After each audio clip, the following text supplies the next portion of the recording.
I think landlords should be looking to really just make sure that their properties are tenant ready. We know that the reforms are coming in terms of the renters' rights reform, but also there are going to be reforms coming in terms of housing conditions. So the Housing Act in terms of how a landlord is preparing their house for rent. This is really important on two different levels, and as an agent I always give this advice to my landlords. It's not only kind of preparing your property to attract the best tenant. So it's the same with buyers, the same as renters. If you've got a nice, clean, well-presented house that is, looks appealing, looks inviting, you're going to get the best quality tenant.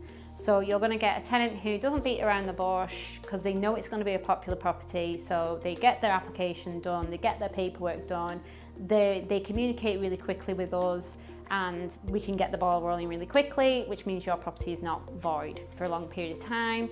And it does mean that we normally get quite a lot of people wanting the property, which means as a landlord, you get the pick of the bunch. So you can literally hand pick which tenant suits you and your needs and your lifestyle the best. The other side of that is if you have a property that is basically just a whitewashed property, so nothing fancy, nothing expensive. We're not talking, going to, high-end, establishments and kitting out your property top to toe.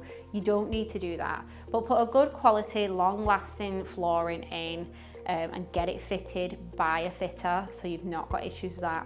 Make sure your electrics and your gas are up to date. Make sure that your roof is in a decent condition. Make sure that your walls are, like I say, just whitewashed, good plastering throughout.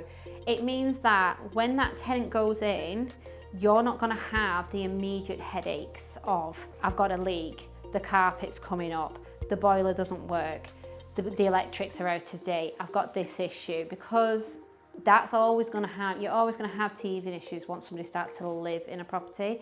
So if you can minimize those as much as possible, you're not giving yourself the headache or your agent the headache to have to deal with and say, right, well, this needs fixing, that needs fixing, this needs doing. If you would say that you would live there, or you would put a friend's son in there, or you'd put your niece or something in there, then your property's ready.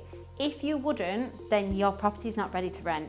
That's the kind of standard that I say. And like I say, you're not looking for anything fancy, just nice clean decor throughout, good fitted carpet, make sure your electrics, your gas, your roof, your standards are up to date.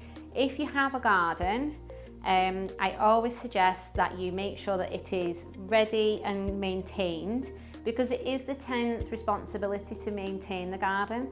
So if you hand the property over with the garden overgrown, they are obligated to only hand it back overgrown.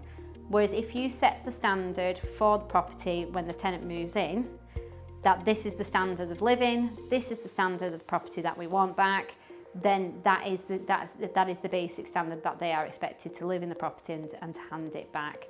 So it kind of works, in, like I say, like a two-prong attack, shall we say, in that you attract the best tenants, you get to choose the pick of the bunch from the tenants, but also once you've got that tenant in situ, you are ensuring that your tenancy runs smoothly, that you aren't causing any headaches ahead of time, and that anything that does happen within the property, it isn't sort of already added to by something that you've missed before you go in.